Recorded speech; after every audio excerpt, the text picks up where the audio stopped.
internet. I'm Hugo. And I'm Jake. And this is Unpopular Culture, the only show that wants Robert Downey Jr. to be our Uncle Ben's stand-in father figure. And today we're doing a bunch of stuff. Wait, hold on. No, can I dibs Marissa Tomei? Yes, but you get the Downey Jr. sloppy seconds. That's fine. I actually prefer it that way.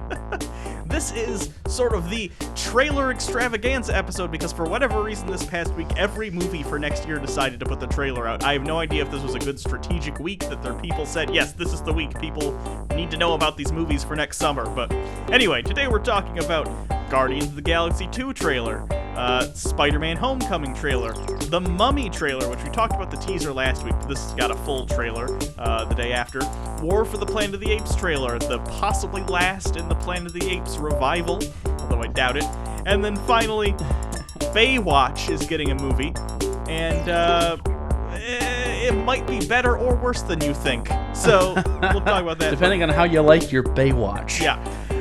But we'll end on that. The first thing we got to start on, though, is probably of this list. It's either my first or second, but I don't know. It's tough. It's a toss-up. Guardians 2 dropped their trailer, and it looks super fun. Yeah, Guardians of the Galaxy 2. Guardians of the Galaxy 1 is one of my favorite Marvel movies. I think it's most people's. It's in their top 3 or 5 usually because it's one of the funniest. Chris Pratt is a pretty charismatic guy. The characters are fun. It's a fun little adventure that broke the superhero mold that Marvel had been following up to that point. The problem is Chris Pratt will forever Chris Pratt in every movie he Pratts in from now on. Yeah, he's starting to shoot Jurassic World 2 next in a couple months, I think. And why is it called Jurassic World 2? I don't know what it's called. It's probably a different title. It's called Jurassic something. I don't know what it is, but it's not just Jurassic World 2. Can it be Jurassic Planet, and then they destroy the world, and then never make another movie? I was just going to say, if they never make another movie, what they should do is give the rights to Jurassic Park to fucking HBO so they can make a Jurassic Park series like they have Westworld. That'd be great. Or Jurassic Moon. Change everything. Just put them on the moon. That would be a short movie. Hey, we brought dinosaurs back, and they're dead. Guess we should have put them someplace with air. No, they engineered one of them to be a moon Tyrannosaurus Rex. Well, then it's pretty much safe. Like, it's going to take out the flag Neil Armstrong left, and that's about it. Yeah. The whole movie. By the way, R.I.P. Glenn. You're dead now. Oh, yeah, John Glenn died. You know what's John Glenn's dead. super depressing? I bet there'll be a time, and I know we'll get back to Guardians. I know. It's just one of those days. There's going to be a time where there'll be no humans left who are on the moon again. I mean, that was for most of human history, but like we had a short window where we had a bunch of people who had been on the moon, and they're all going to die before we go back, probably. That's a bummer. Not if we do Jurassic Moon. Okay, Jurassic Moon isn't happening. We're not doing Jurassic Moon. It's a bad Anyways, idea. Guardians 2 looks cool. We have, they're calling him Baby Groot. He's more like adolescent toddler Groot. His official name is Baby Groot. Everyone's going to call him Baby Groot. You got to get on. You can't fight this. Everyone's going to call him that. I absolutely can fight this. I can be the only one on that hill. That's fine. I'm That's good with that. a weird hill to die on. The not calling. I'm not going to die on it. That's the point. Like, who's going to kill me for that? Like, who's going to fucking boycott me for being like, nah, that's obviously not a baby. It's walking and talking. That's not the point. It's a toddler at worst. Okay, but he's Baby Groot. Anyway, so Baby Groot. Not a baby. Baby Groot was in the plant pot at the end of the first one. Anyways, it looks really cool. I will say the visuals look vastly improved. Yeah, it looks nice. Actually, one of the things that I think we talked about this last week, maybe when we were preparing for the trailer because we knew it was coming. They're using these new cameras. And if you don't know, beyond, I think, Iron Man, after that, they standardized. Whenever Disney came on, it was at least. So maybe after Incredible Hulk, they standardized the cameras. So every single filmmaker who comes on to do one of these Marvel movies, they have to use this specific camera. And that gives a consistent look throughout the film. So it looks like it's in the same universe. Just like DC, when they want to look like the same universe, they desaturate the fuck out of everything. So...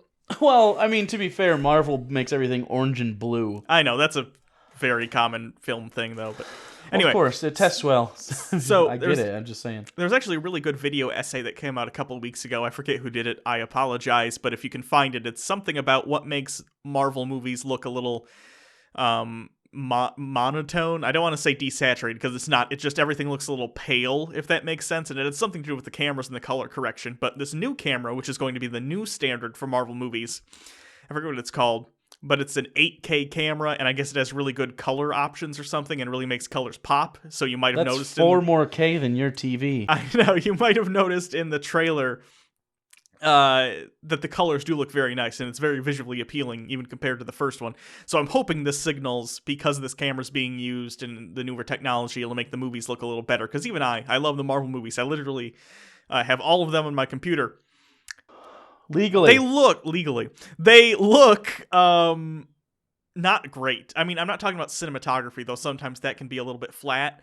But yeah, the color palette isn't great, which is funny considering it's comic book superhero Iron Man flying around Captain America, But the color looks great in this, so I'm hoping that continues.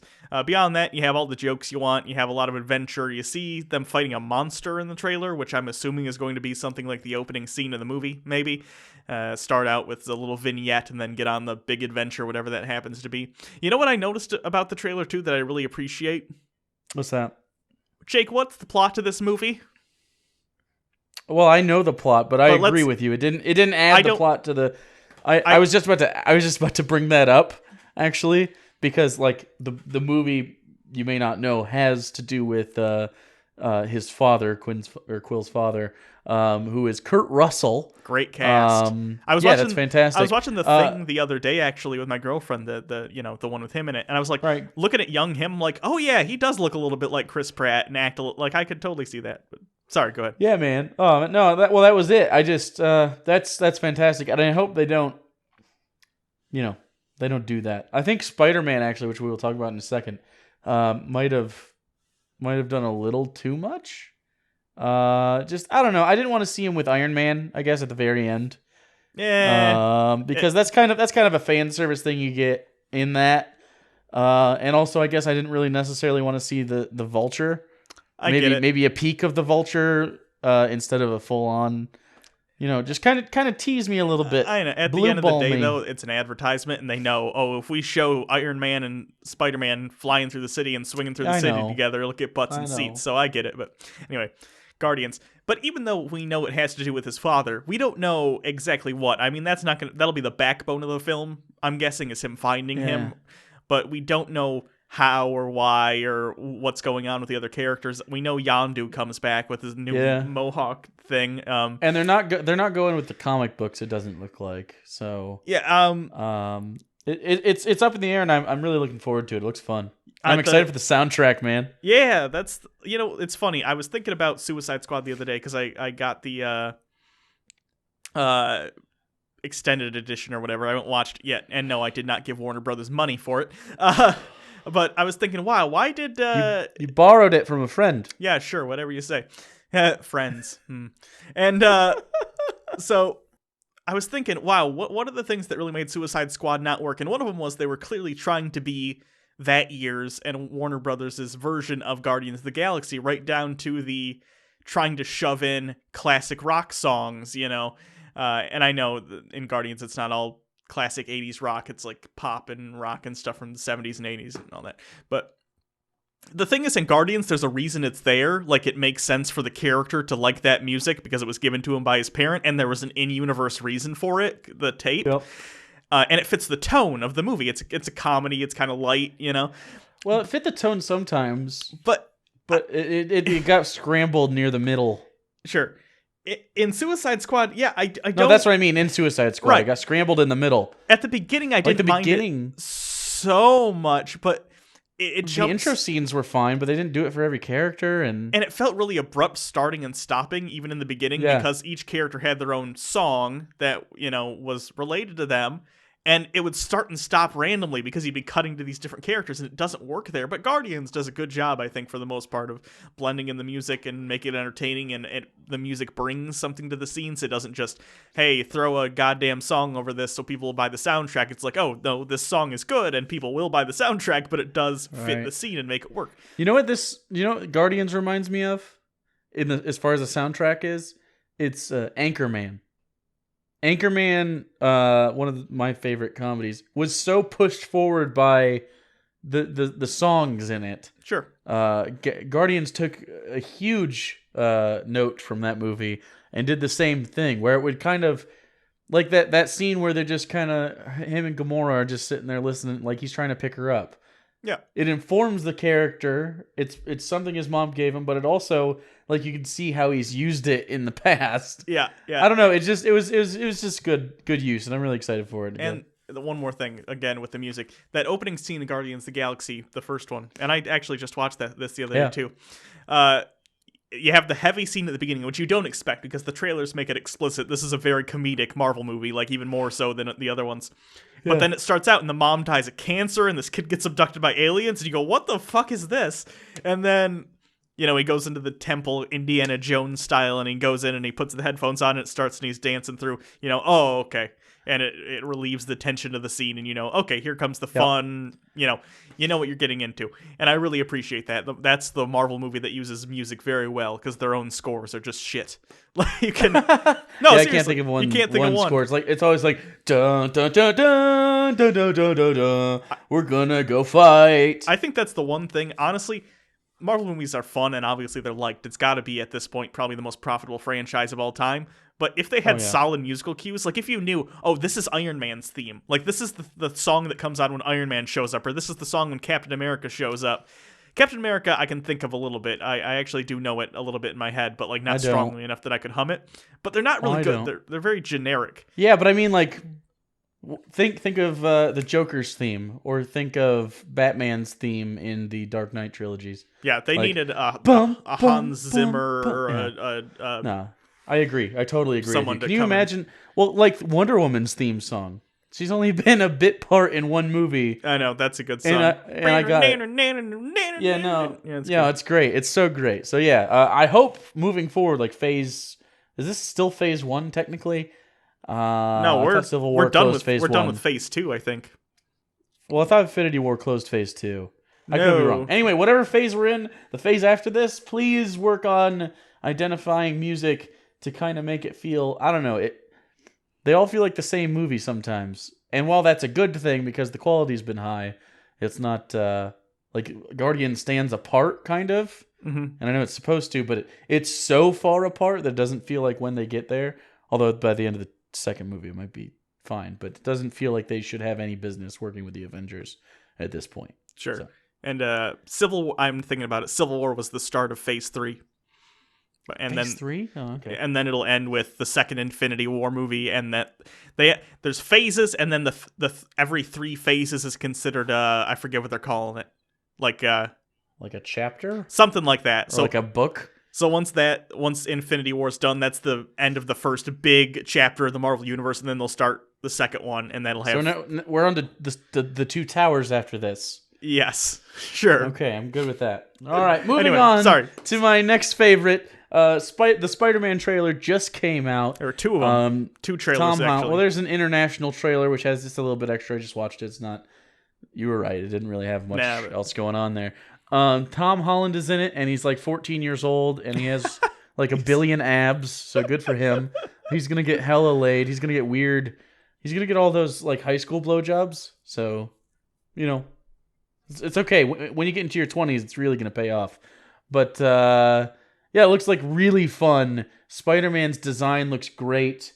We were panning it a little bit when we got the Civil War trailer back in the day, and he looked really CG'd. But seeing it in action and as part of a whole film for himself looks fantastic. The part they nailed is this. It's the first time it's ever felt like Spider-Man. Now, they did that a little bit in Civil War, and it was fine, but this really feels like Spider-Man. And more importantly, it really, really feels like Peter Parker. Yeah, it's, the thing about the previous Spider-Man movies, I thought Tobey Maguire did an all right job as Peter Parker. Yeah. He could play the nerd, even though he was way too old for the role. And then Andrew Garfield, he could do a good job as Spider-Man, doing the quips and stuff, but he was a terrible Peter Parker because he was like skateboarding and into hip music because the Sony execs are trying to sell Peter Parker as cool, even though that's the opposite of the character. In this one, no, Tom Holland, I think, does a great... That's his name, right? Tom Holland? Why am I? Yes. Yeah, for some reason I was doubting myself. Looks like he can do both. I mean, you can tell he's a dork, he's awkward, he does the technology thing. But yeah, when he's talking to the robbers and they're in Avengers masks, which was very funny, and he goes like, wait a minute, you guys aren't the Avengers, the Hulk gives it away. Like, that's funny, I believe that. I could see that as a comic book panel. I could see Spider-Man doing the quip and then beating him up. Speaking of which, I like how powerful Spider-Man is. Like, yeah, he shouldn't He's spend a supposed lot to of... have the strength. Yeah, he should be able to take out robbers very quickly. Like, unless they're hostages and he's trying to avoid them shooting someone, he should be able to take them out almost instantly, and he does. Well, we get another view of that later on when it seems like the Vulture shoots like a laser beam and cuts a boat in half. Well, not a boat, like a ship, and he's holding it together with the web, and he's in the middle and trying to pull it together to try to keep the people safe for as long as possible. That's a very Spider-Man move. He does that kind of shit a lot, where he's trying to keep catastrophe from happening because he's in New York and there's so much collateral damage to be had. I don't know. That felt real Spider-Man to me as well. I'm interested in this friend. Like, what universe are we in? Because the girl is not MJ and it doesn't seem to be Gwen. So I don't know who it is, and his friend is new. I mean, the MCU can do whatever they want at this point, but I want to say like I'm not familiar. The girl, I think, was from Ultimate Spider-Man for a while. They still had MJ and Stacy, but I don't know the friend at all. So that makes sense because, but he is Peter Parker though, so he's not going to be. He's obviously not Miles Morales or anything. Okay, but the suit makes sense with Ultimate Spider-Man because he's got the webbing back. I hope we get Iron Spider at one point. I think with his relationship with Tony, I guarantee maybe an Infinity War or Infinity War Part 2. Although if they're doing Infinity War. I really don't want them to blow the wad in this movie. I would like the after the credits to maybe, if you're going to do it, tease that. Sure. You know what I think would be a great time to introduce an Infinity War because it involves space is the symbiote because it is alien. It would make sense if Spider-Man got the symbiote during that movie. If you don't do a Venom or a Carnage or both in the Spider-Man movies, why are we here? What are we doing? Yeah. I feel like that's definitely coming. Do not give me a Hobgoblin or a Green Goblin, or a Sandman necessarily. Unless you do like a team-up movie with Hulk or something. Because Spider-Man teams up with all sorts of people all the time. Yeah. He could be a lot of fun, but... I wouldn't mind a Green Goblin if it was done correctly, but this character, Michael Keaton as the Vulture, is looking a lot like, at least aesthetically speaking to me, a little bit like Green Goblin on the first one, in that it's a tech version of that character. Right. That's why we don't need a Green Goblin. I would rather have a Mysterio... Sure. If we're not going to get Venom or Carnage, but I'm pretty sure we're getting Venom and Carnage. I would assume at least Venom. I don't know if they'll go Carnage. That's pretty dark. No, you start out... Well, Carnage is fantastic, but what you could... Well, because Carnage sometimes... Or Venom sometimes teams up with Spider-Man. Sure. You could do a... first act, it's against Venom. Second act, it's against Carnage and Venom. And then third act, you have Black Spider-Man fighting Carnage. That's fucking cool, man. But the Carnage is like a serial killer, and I don't think they'd let that backstory into the MCU. Change that. It's kind of dark. But you could change that. All you gotta do is make him anything else, a terrorist. You could just they kill people all the time. I know, but just the idea of a serial killer, you know what I mean? It's more visceral, and especially because Spider-Man is one of the most popular characters for kids. Understandably, he's younger. Gotta have Carnage. Okay, maybe they will. I don't know. But speaking of Michael Keaton and the Vulture, by the way. Which we were a while ago. Fantastic, by the way. I actually and I guess you could have said this about Mads Mikkelsen and how he's a really good actor, so he should make a good villain, and he wasn't. But I want Michael Keaton to do this well. And from what I'm hearing from the performance, it sounds good. He sounds threatening. We just need him to be given a good script that gives him a reason to do the things he's doing. Yeah, as long as he's got motivation, I'm fine with that. I don't want him to be just a robber. No, I don't know what his motivation is going to be, but we'll see. I guess based on there were some leaks that maybe it involves...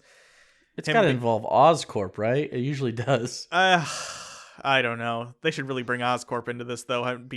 I really want the day to come when you get an establishing shot in New York in an MCU, when you get, Avengers Tower, Oscorp Building, Baxter Building, all these famous MC... And then just Marvel. right in the back, Fantastic Four...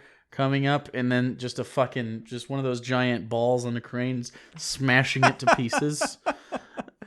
It's funny.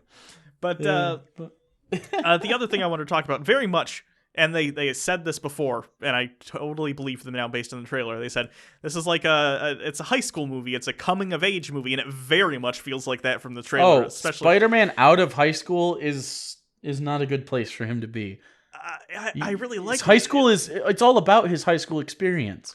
Well, he gets married eventually and then deals with the later, devil and... of course he does, but that's fine. That's totally different. Spider-Man at its core is about not fitting in, and and all the shit that happens. Like, it's kind of have to do with puberty a little bit because of the changes to his body that happens as teenage. You know what I'm saying? Like, it has a lot to do with his awkwardness and social anxiety, but like he kind of pushes through that, and you can see him. Like when he's Spider-Man, he's really out of his shell, and I don't know. It's good, and it always improves his life. And if you write a good Spider-Man, you've got me for the later seasons. Phases. I'm wondering if they're gonna do what they did in the comics recently. This is interesting. This would be an interesting progression in an arc if they keep him on for a long time. I don't want this to just suddenly happen once he's out of high school, but if they keep him on for years and years and years. In the comics right now, Peter Parker isn't poor and a dork anymore. What happened was he created his own tech company, Parker Industries, a lot like Stark Industries, and now he's about as rich as Iron Man, so they have an interesting relationship.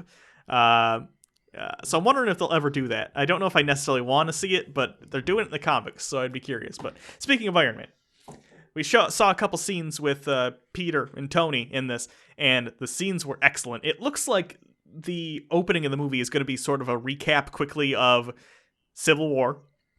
It's going to be him coming home, and it looks like, I think that limo ride we saw in the trailer is probably Stark dropping him off right after the events of Civil War.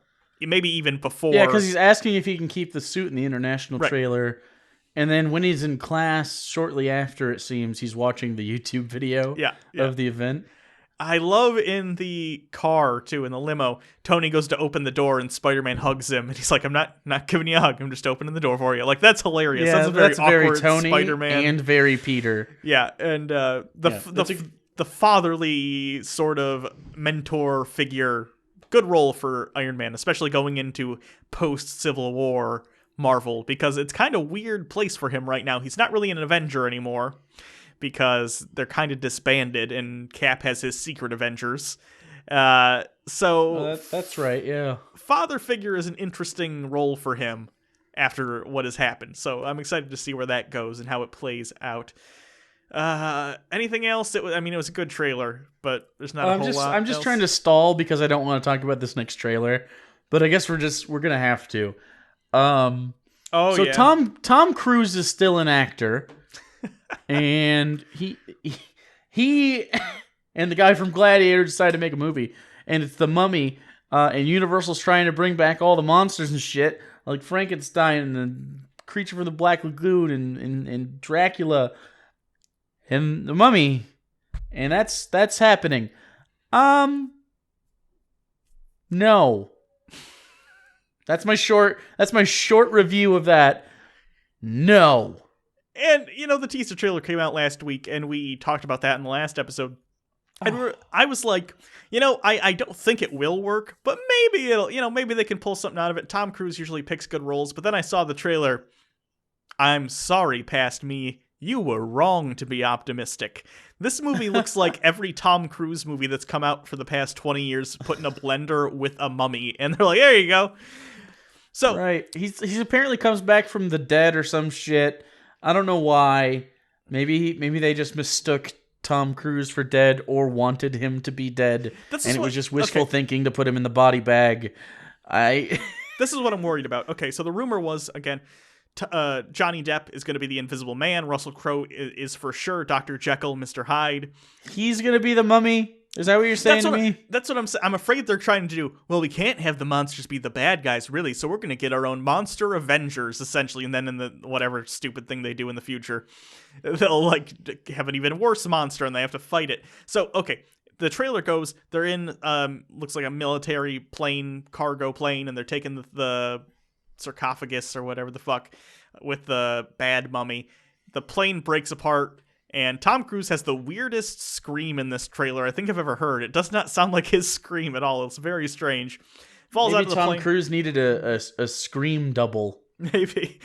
Falls out of the plane. And then he's in a body bag and wakes up. So clearly he died or something. I'm afraid that the plot's going to be like, oh, you touched this ancient thing, so you are cursed with eternal life like the mummy, and he's essentially the mummy that has to fight the other mummy, even though he's not a mummy. Just because you rise from the dead, that doesn't make you a mummy. I'm still doing air quotes because this is all quotes. I don't know. Stupid. Oh, God. And, okay, the best way I can describe this trailer, and I said this to Jake, is, okay, so think of X-Men Apocalypse, but remove all the good stuff with Magneto and also the X-Men and replace it with Tom Cruise, and that's what this movie looks like. Exactly. Ancient bad guy with powers over the environment. There's like a curse, and it's probably a curse power in this one. Mass destruction, people running around trying to stop Doomsday. Like, that's exactly what this looks like. It's so dumb, man. I'm not looking forward to this. I will not see this in theaters unless it gets amazing reviews, most likely. And I don't blame you if you don't. It looks like garbage. It looks like, hey, let us have your money. No, no. Like there's a limit to the brand recognition kind of bullshit you can pull. Like Ghostbusters was it. That was the last rung on that fucking ladder. You can't do universal classic monsters. I don't even get it, because she doesn't even look like the mummy from the original. If you're going to try and cash in on, hey, it's not even really nostalgia, because everyone who watched these movies when they came out is dead. Those movies came out in the 20s and 30s. Like, are you banking on that 80, 90, 100-year-old crowd to come see your movie? If you wanted to redo it, like bank off whatever the original Mummy movie with Brendan Fraser had, because people like that movie. People like the second movie. Yeah. Like, Scorpion King, not so much, you know? It looked really bad. It dates itself very quickly. But the original, those were fun flicks for a little bit. And so you can even make it be the same fucking thing. That's what I'm saying. I could see a universe being built around, okay, Brendan Fraser is kind of an adventurer and he runs into monsters and fights them. Okay, fine. Like, if you would have brought Brendan Fraser back, we would all have had the nostalgia thing going on. We'd be like, Brendan fucking Fraser in a Mummy movie? Yes. Yes, I will. Consider it done. If you bring back Rachel Weisz, I'll buy 2 tickets. I would have forgiven Tomb of the Dragon Emperor if they brought back him. Just saying. But it would have been nice. I don't know. This is clearly misguided and a waste of their money. I don't know who thought this was a good idea. This is probably 98-year-old man. This is like the third time they've tried to start this universe, by the way. And it's funny because each time they've never directly said this is the start of the universe, because they kept waiting to see if any of the movies would be hits. Dracula Untold was kind of maybe going to be the start, and then it fucking sucked. So they're like, oh no, that's not the start. Did they make I, Frankenstein? I think they did. I'm not positive, but they might have. And then that, because they have the rights to that movie. Well, no, they have the rights to specific kind of Frankenstein. You can't make a Frankenstein with bolt necks, square head, green, if that makes sense. But Frankenstein itself, I think, is public domain at this point. So you can make a Frankenstein movie. It just can't look like Boris Karloff Frankenstein. Frankenstein's monster, says everyone in the comments that thinks they're smart. Come on. Anyways, I don't want to talk about this anymore. Yeah, it looks bad. I want to talk about a different franchise that's been rebooted. That looks really fantastic and has been good. And that is the movie War for the Planet of the Apes. The trailer just came out. Sans James Franco, of course. Yeah, I don't mind. If that's a spoiler. After the first one, it would have been kind of weird if James Franco somehow survived, because he was like at the heart of where the virus started. So it'd be strange if he had somehow survived. But we added a Woody Harrelson. Yeah. A wild Woody Harrelson that shaves his head like that guy in The Predator. So you know he's a badass, and he has like a dead kid or something. And he's got army boots. It's a thing. So this movie is a continuation of Rise of the Planet of the Apes. I don't remember which one comes first. Yesterday was me and my girlfriend's 4-year anniversary, and we celebrated by having a marathon of all the Planet of the Apes movies. And There are too many Planet of the fucking Apes movies. The first Did you? No, you have to fuck at Ricardo Montalban scenes. It's like a drinking game, but on the anniversary. So Planet of the Apes is good. The first one, Charlton Heston. He's real silly in it, but that's him. It's fine. Second one, bad follow-up, but it's watchable. Like that you go underground and it turns out there are humans left, but they're like psychic and have no skin and they worship an atomic bomb. And whoever wrote that must have thought to themselves, wow, I really do not want to write another one of these pieces of shit, so I'm going to blow up the planet at the end of this one. So they do. They blow up the planet in the second one, which is beneath the Planet of the Apes. Third one, escape from the Planet of the Apes in order to make it so they can have a movie, even though the fucking planet exploded. They have Zira and whatever the guy monkey's name is, Cornelius. Her husband? Yeah, Cornelius. Yeah. They got on Taylor's ship right before the planet exploded and flew away and somehow went reverse back through time, which isn't how the first movie worked, by the way. The first movie, it was just relativity. They were flying really fast in space, and when they returned, a lot of time had passed. There wasn't a wormhole in the first movie. So I don't know where they got that. Who cares? So they land on Earth in 1970s, and it's basically Planet of the Apes, but reversed. They're smart monkeys on normal human planet. We're only one movie away from Montalban. Yes, and then they have a baby at the end, which they get killed, by the way. Their kid is Caesar, same name as the Caesar in the newer movies. So this they T2 themselves, by the way. Yeah, and in that one, the next one, the baby gets raised by Ricardo Montalban in a circus. Khan. And they slash the guy who did the Corinthian leather ads, which isn't actually a thing. Yes, and they do a thing where they're like, oh, and what is this one? Battle for the Planet of the Apes? Or I have no clue. I don't know, whatever. And they're like, okay, we got to write in, how did the apes become so populous? Like, how did this happen? So their explanation is there's a plague that kills all the cats and dogs in the world. Okay, and humans domesticate the next reasonable, not, maybe we can domesticate foxes, or maybe we'll get pet rabbits, or maybe, whatever. Instead they go, you know what we should domesticate? Monkeys. So humans domesticate monkeys and breed them until they're the size they are in Planet of the Apes and look like humans, and they can do chores and stuff. And then Caesar has a rebellion, and they, you get it. And then the last one of the original is like Conquest of the Planet of the Apes, and I don't know if I'd seen that one. It's not. There's a power struggle. Caesar's going to lose his position to like his general. A lot like what happens in the second remake, Planet of the Apes. And in the end, it basically the humans that would have turned into the psychic humans at the end of the second one, and the apes up top, instead of having a war like they were going to in the original timeline, Caesar, because the timeline has changed, stops it, and then it fast forwards to the time frame of the original Planet of the Apes, and instead of it being humans or animals, all the species of ape and human live together peacefully, and they have their own society. Do they fuck? End. I would guess some of them probably fuck. Yeah, like Heston kissed the Zira. Yeah, he did. So I'm thinking, and they have vaginas and dicks. Yep. I don't know what a monkey dick looks like. You can Google that if you're interested. Monkey dicks look like. Well, now I'm interested. So continue talking while I Google this. Sure. I'm thinking, can they interfuck? There's actually a Russian scientist, or I guess during the time, Soviet Union scientist, who did an experiment. He was trying to impregnate women with chimp cum.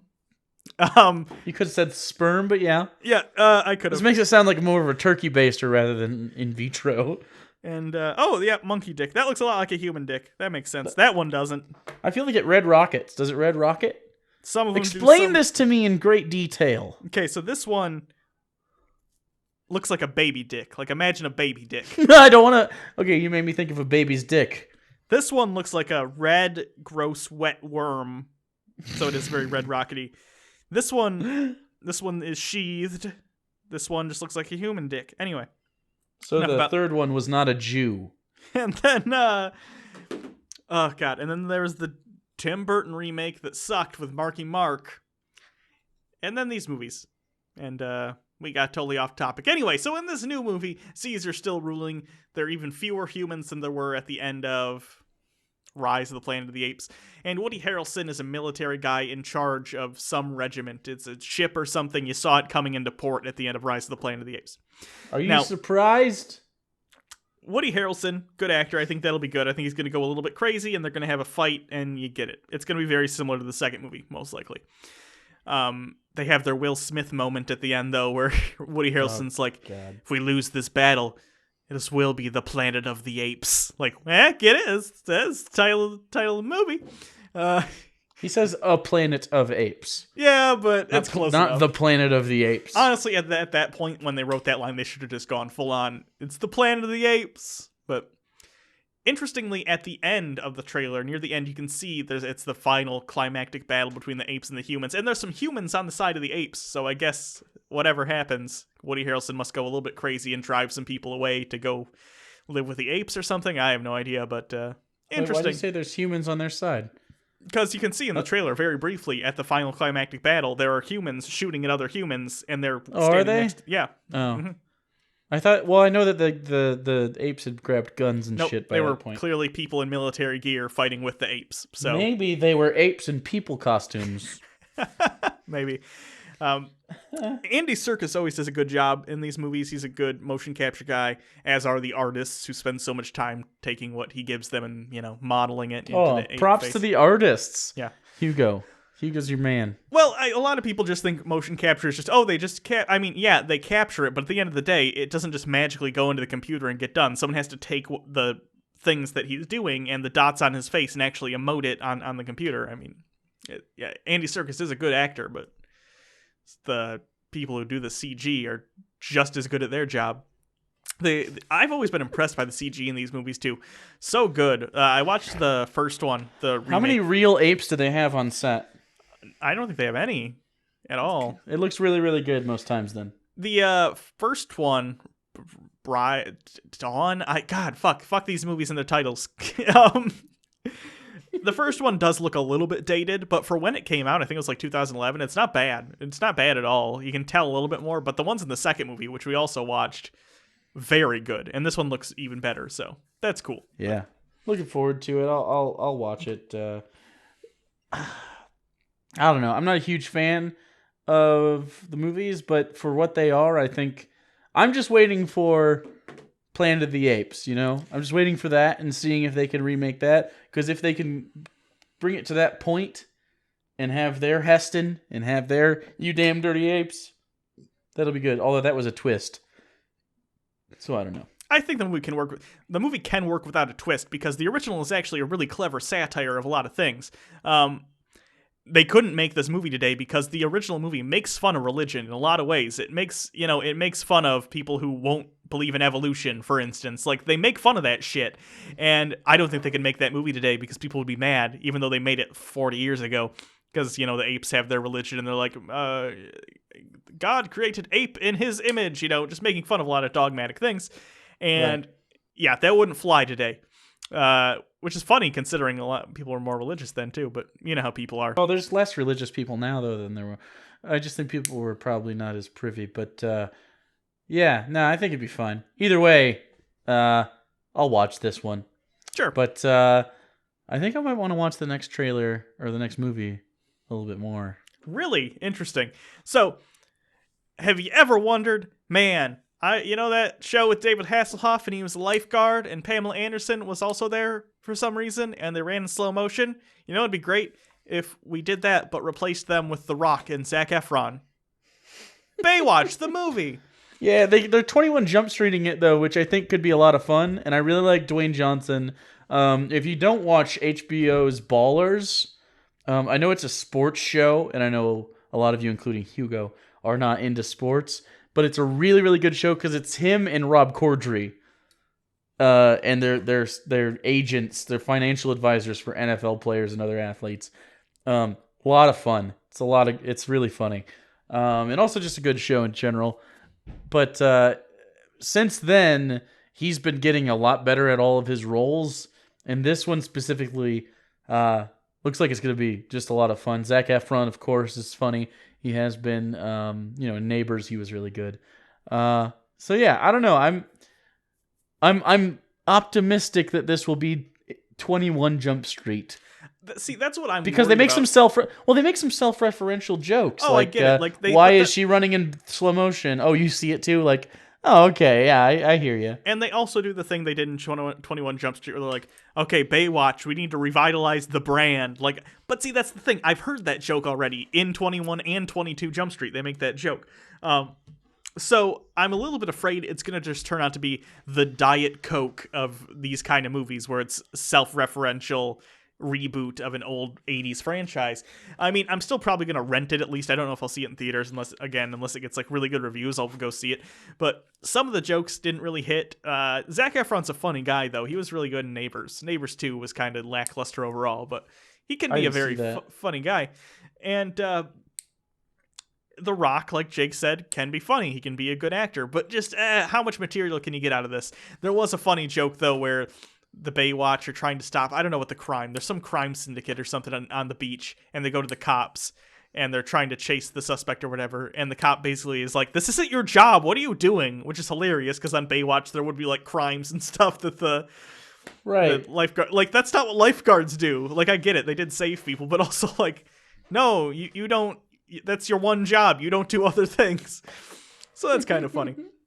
I don't know. It has potential. I just don't know. Comedies are hard to get right. I like the "you people" joke only because they called Zac Efron tan, and you don't get to do that because. And then when they zoom out one more time, he's super tan, and I didn't notice, and so it was kind of funny because I think his character is going to be like, the Fabio of the group. Yeah, sure. I'm not gonna say like it's not gonna be The Mummy. It's not gonna be a terrible movie or anything. God, it'll be watchable no matter what. But I don't know. I just don't know if it'll. Yeah, I don't know if I have to see that in theaters. I might see that in Netflix.